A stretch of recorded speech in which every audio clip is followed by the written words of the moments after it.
I've got handouts. I believe in handouts. So you can have something to take back with you.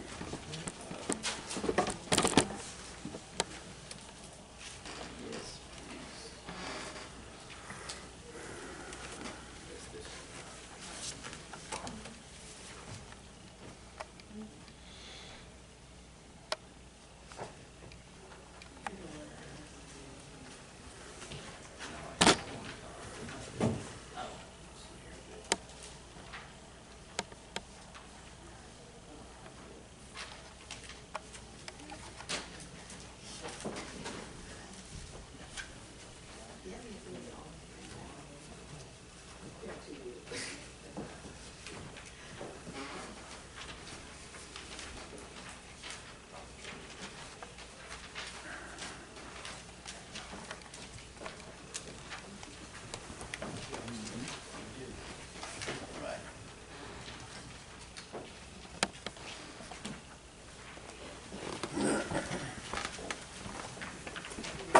I've got more, but you can't have them yet. Once again, we'd like to say good afternoon to everyone. We certainly enjoyed all of the session thus far. Certainly enjoyed the message coming from our pastor, Reverend Holland, this morning. Help when help is really needed. And we are in a time right now when we need some help. I was posting some pictures from the association yesterday's session on Facebook, and someone noticed the Christmas tree, and they asked the question, when was this? Because I see a Christmas tree behind you. And so I thought about that. I said, well, that's a good thing. I told them it's up here all the time.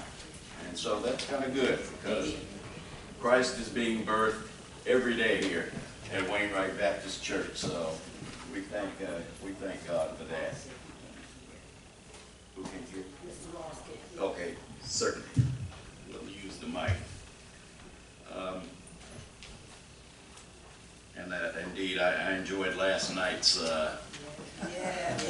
humorous presentation. I shall never stop by a chicken shop check again without trying to fight the urge to go "Ote" as I order my meal.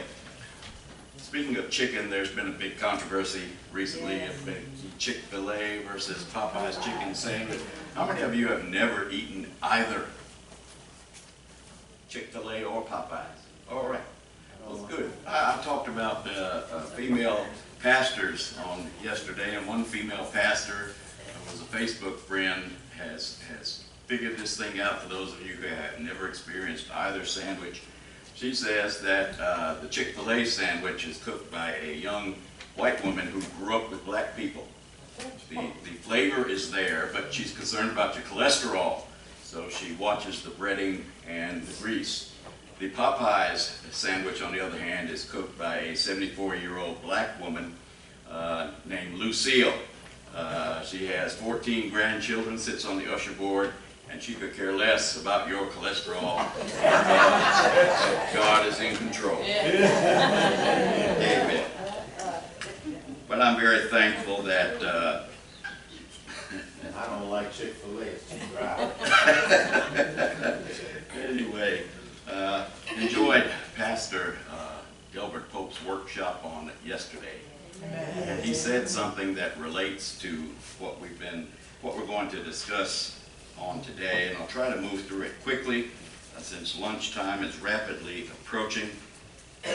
And he said that the church in this present hour needs to learn how to engage the culture. And that has always been true with the church. All of the New Testament epistles, all those writings that Paul wrote to places like Corinth and Colossae and Thessalonica, all of those have to do with the church's attempt of how to live faithfully as believers and yet navigate the culture. Because we are not separate from the culture, and yet we are a culture unto ourselves. And so how do we resolve the tensions that result from interacting with the wider culture? Indeed, how can we impact the culture and perhaps transform the culture?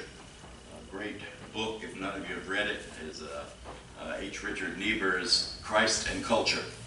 And he talks about Christ above culture, Christ within the culture, and Christ changing the culture.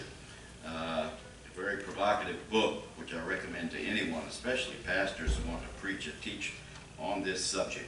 But we're going to do this in a very quick manner. The whole handout that you have is part one of a workshop I did for the Piedmont Quarterly Conference. And we're just going to move through it in a very quick fashion, very abbreviated way. When we talk about dealing with the culture and interacting with the culture, we certainly talk about ethics and morals.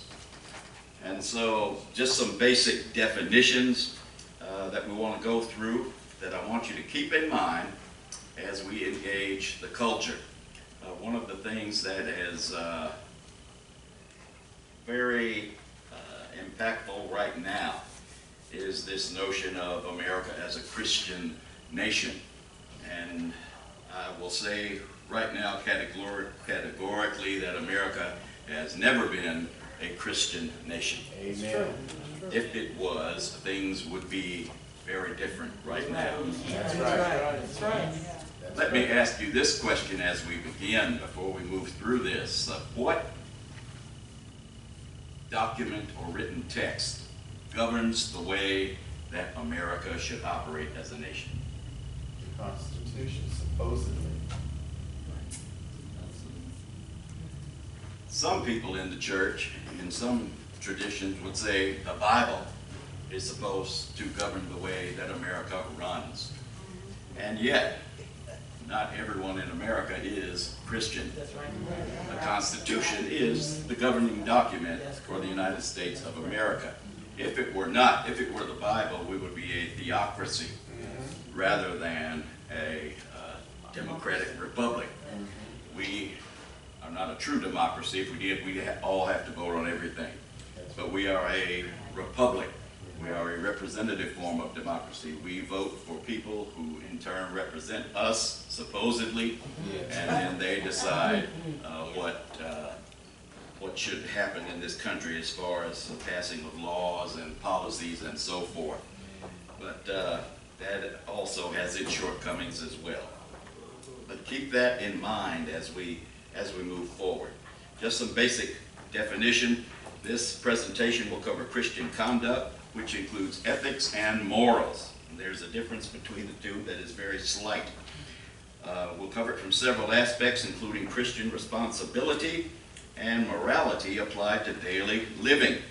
Now, the basic definition: an ethic is defined as a set of moral principles or values. It is a theory or a system of moral values. Ethics are principles of conduct. That is, what is good and what is bad. When we talk about ethics, we're talking about how we define what is good and what is bad, what is evil and what is beneficial, and those kinds of things. Number two, the definition from the perspective of the Christian. The study of the principles and practices of right and wrong in light of the Scriptures, and that's the important element in that phrase. As Christians, we perhaps define right and wrong in ways that are different from the wider culture. And so we do so in light of the Scriptures. B, the application of Christianity to conduct, and translating doctrine into deeds. That is, the study and the application of the Christian faith. It is the difference between the abstract principle and actually putting things into action. Some mistakenly use the terms ethics and morals interchangeably. They're not exactly the same. Now, this is a difference that probably won't make too much difference to most of us, but this is how academics define the difference between the two. The term morals comes from the Latin meaning custom or habit. The morals are what people actually do. It is not the ethical framework, the theoretical framework that we have set up in our minds, and most of us don't go through that in a systematic way. We just intuitively receive it from our parents, from our culture, from our faith institutions, be it the church or what have you. But we receive this ethical framework by which we operate. Now, the word ethics is from the Greek, meaning a standard, a rule, a norm. In contrast to morals, ethics communicates the ideas of what one ought to do, whereas morals are what they actually do. And very often the two are not the same. Ethics is faith translated into actions. It is living according to biblical facts and principles, not just having knowledge of them. And I put down a little formula there. Faith, belief, plus ethics, which is your theoretical framework, which is informed by your faith, and then you put that into action, it becomes morals, or what is known as praxis. That is how you actually live it out in reality. James 1:22 reminds us, but be ye doers of the word, not hearers only, deceiving your own selves. Very quickly, I would ask you that one question there at the bottom of the page. How do you define good? How do you define what is good?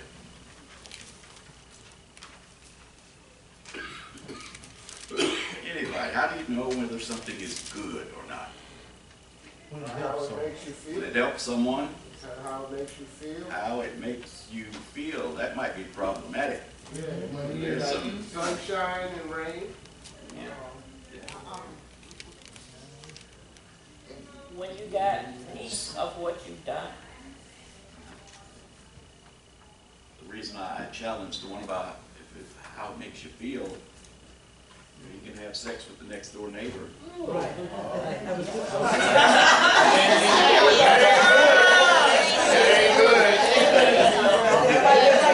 good, but it ain't good. That could get you dead. I would define good as something that is the ethics of it line up with the morality of it, and then the action of it produces something that is in line with what God would want for your life. In fact, that we can go back to that last little phrase, in the light of the scriptures. Yeah. Even that can be problematic because there's some stuff in the scriptures I don't think we'd want to incorporate into how we act. Yeah. And that's where people get in trouble. Yeah. That's where I have a lot of trouble with some of our evangelical friends today who support what the man at 1600 Pennsylvania Avenue does uncritically, just through a very brittle, kind of a literalistic interpretation of the scriptures. And we've seen Paula White claiming that Trump has the right to bomb anybody back into the Stone Age based upon some scripture that she pulled out of context. You can do that kind of thing. And so perhaps we ought to change that definition, not just in light of the scriptures, but even when we read the scriptures, we have to differentiate what is good. Right. That's true. Based upon what God would want, Reverend Jackson said. Yeah.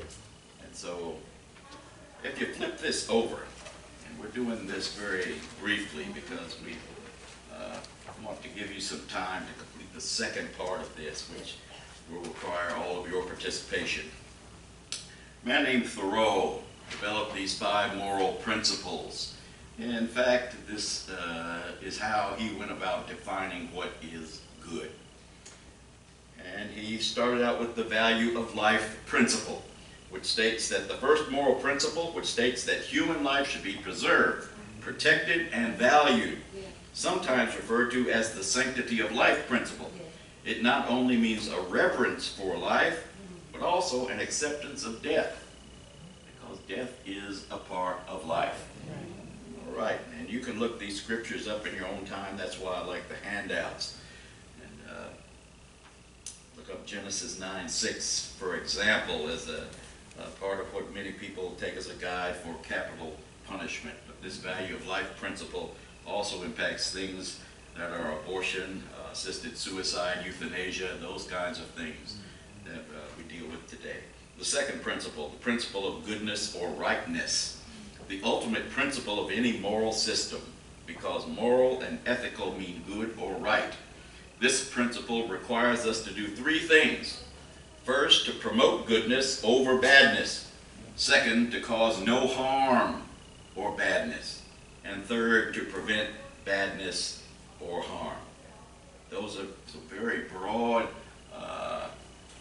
methods that we can employ when we discuss anything. And some scriptures right there that you can look up in your own time. I always like Micah 6:8. It has been told to you, oh man, you know what is good? To live justly, to love mercy, and to walk humbly before your God. And these we try to overcomplicate things at times, I believe, but these things can be boiled down in very simple ways. The principle of justice or fairness. The principle states that it is not enough to do good and avoid bad, but that some effort must be made to distribute the good and the bad resulting from our actions. It's not just enough to do the good thing and avoid the bad thing, but we have to make an effort to distribute the good that results from our actions. In other words, it is an unselfishness as we engage with the culture and with one another. The principle of truth-telling or honesty. The principle states that human beings always ought to strive to tell the truth or be honest, except when this would interfere with or seriously violate the principles of goodness, value of life, and justice. This principle must be abided by if there is to be meaningful communication and human relationships. And we see the text there in Joshua. Remember Rahab, when she hid the spies, she did not tell the truth when they asked her about where the spies were at. You know, we can think of Nazi Germany when, if any of you have read the Diary of Anne Frank, things of that nature. Do you turn people in because you believe it's right to tell the truth?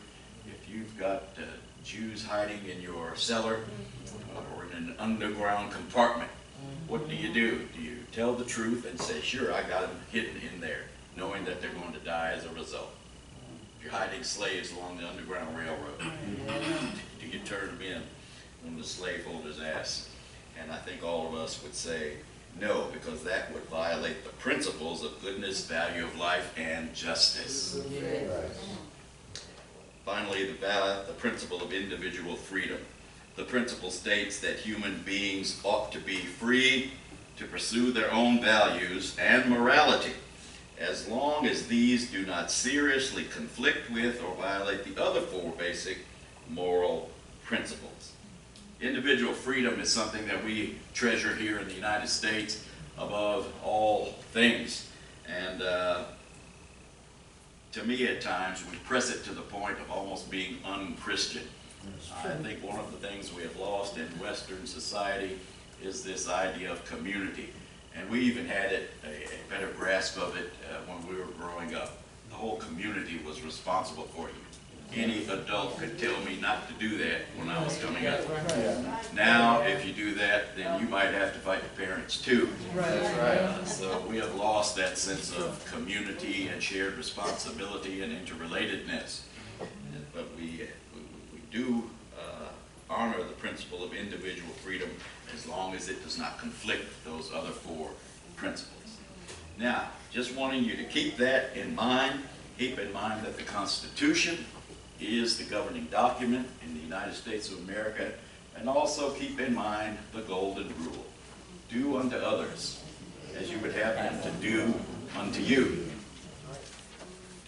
Every culture, and you can get, I've got a chart at home stating this thing in almost exactly the same way from various traditions. It's not restricted to Christianity. You can find this in various religious traditions around the world from different points in history. It seems to be the one overwhelming ethic that God has tried to communicate to humanity throughout history in various ways. And of course, we associate it with Jesus first and foremost. So I want you to keep those things in mind as we do something here. We're going to divide up into groups. I need you to count off from 1 through 4. And let me explain why.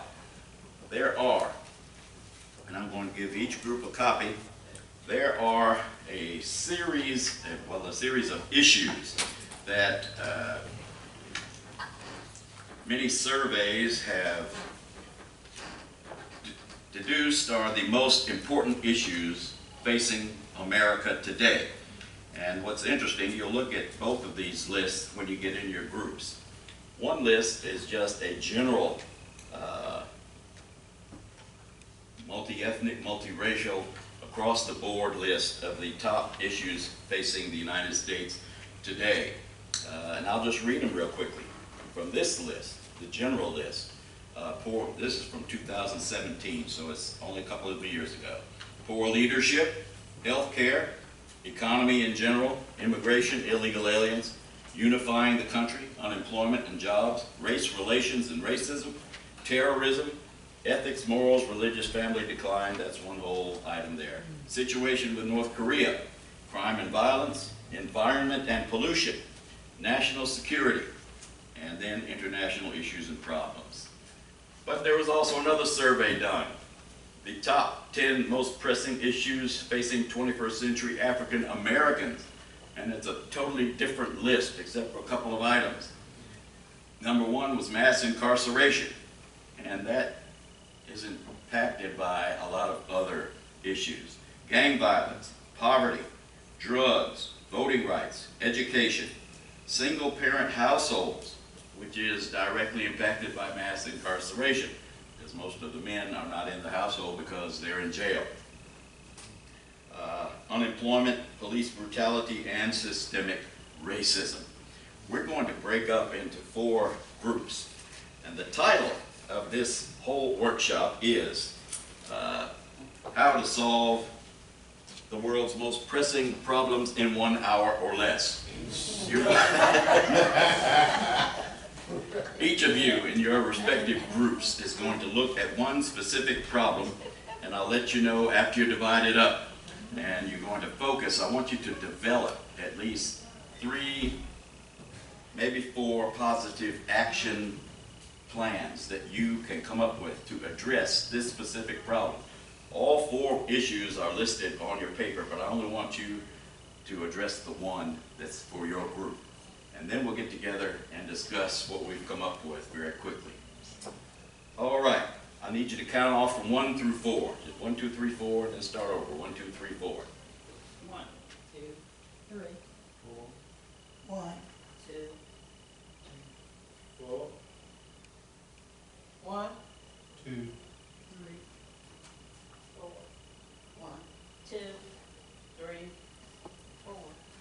1, 2, 3, 4, 1, 2, 3, 4, 1, 2, 3, 4. 1. Okay. Got plenty of room over there. I need all the number 1s to go over there.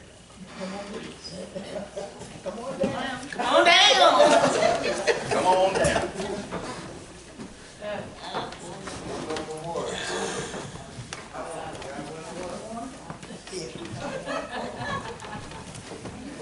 Hey, you number 1? Who's the new president? You the president of this group? No, this young man here. Okay, I'll give him the list of the problems. All right, I need all the number 2s. What number are you in? Number 4. All the 2s gather over there.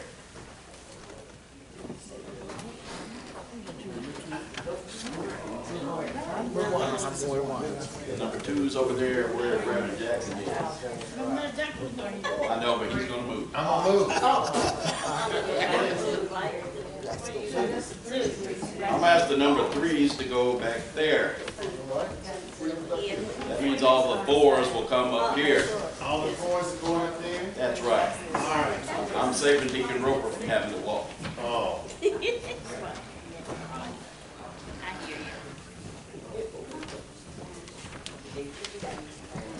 the captain of the ship, right?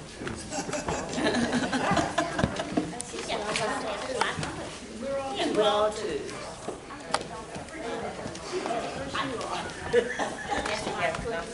Here's a list of all the problems. So y'all can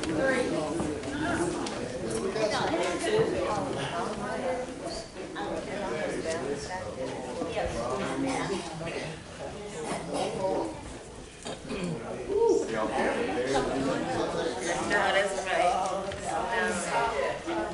and all the number fours are up here.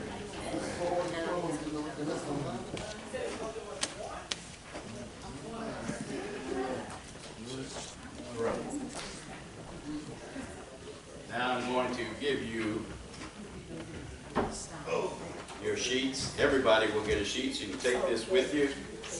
And what I would hope is that we would leave here and begin to engage our churches in ways we possibly haven't conceived of before.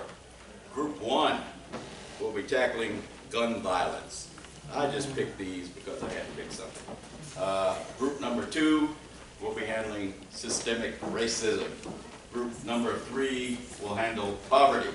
And group number 4, this wasn't even on either list, and yet it is an issue that is pivotal for evangelicals now in their support of the president, and that's LGBTQ rights. Oh, Lord. Aren't you glad? Yes, those out. All right.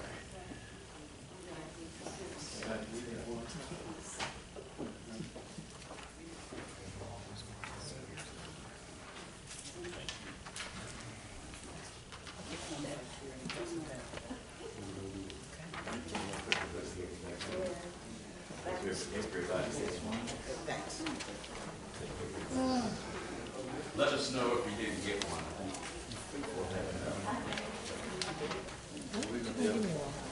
I was waiting patiently. I'm planning to ask you. Those are extras. Say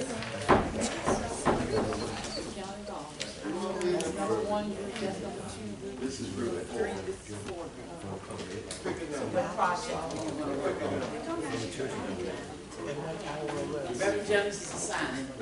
You can be with group four.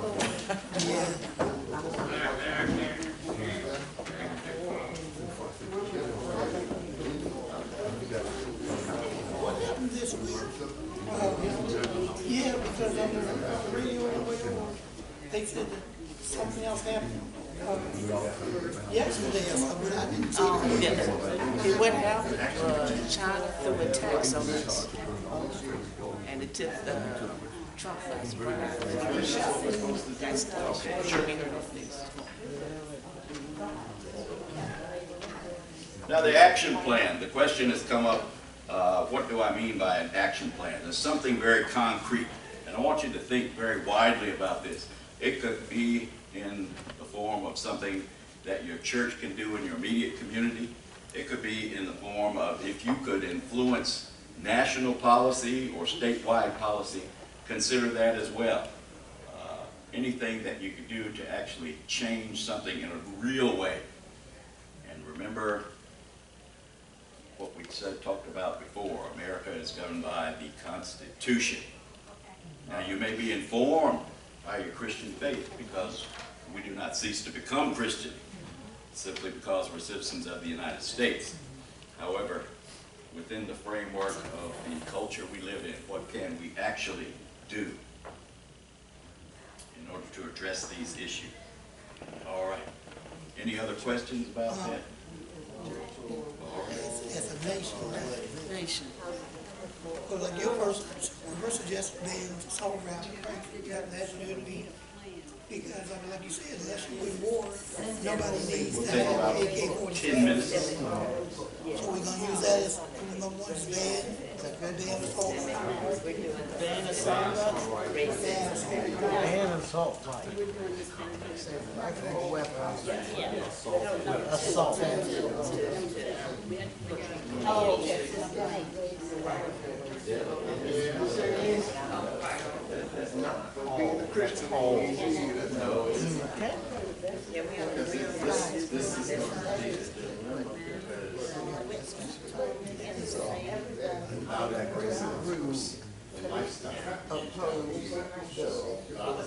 How many bullets?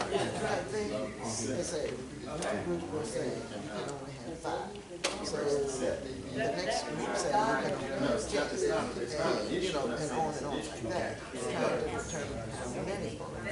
But folks get upset when you tell them, I need more than that and stuff like that. So to try to appease everybody, that's how you get way up there with those 40, 50, 100 bullets and stuff like that. But still. Well, you asked because you were stepping back.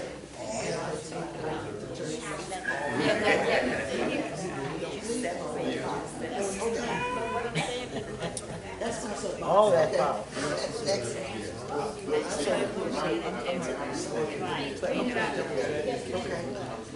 What you said to me is just strictly a gun collector. Their thing would be to just collect them. A lot of people are just gun collectors. That don't. But you don't need an assault. And I'm just asking a question.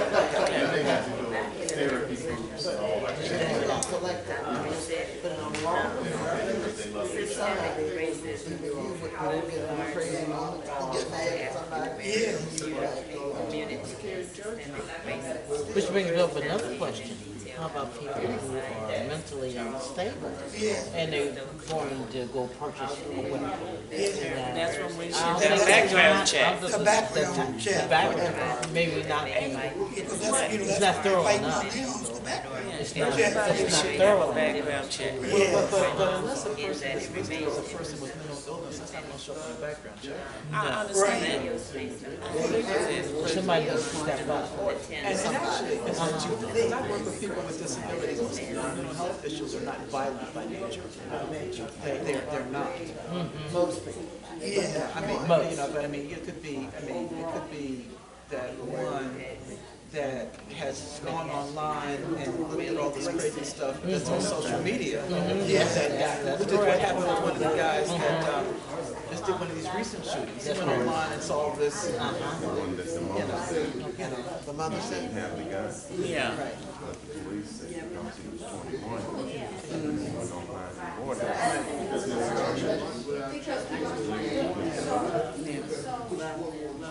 So I agree. Assault weapons should really be banned. It really should. But you know, you're going to always have that argument of, you know, well, I'm just a gun collector. So I cannot collect them. So I'm saying, so maybe.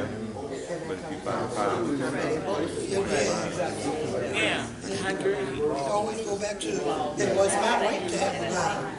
It may be your right to have a gun, but why do you need a gun like that?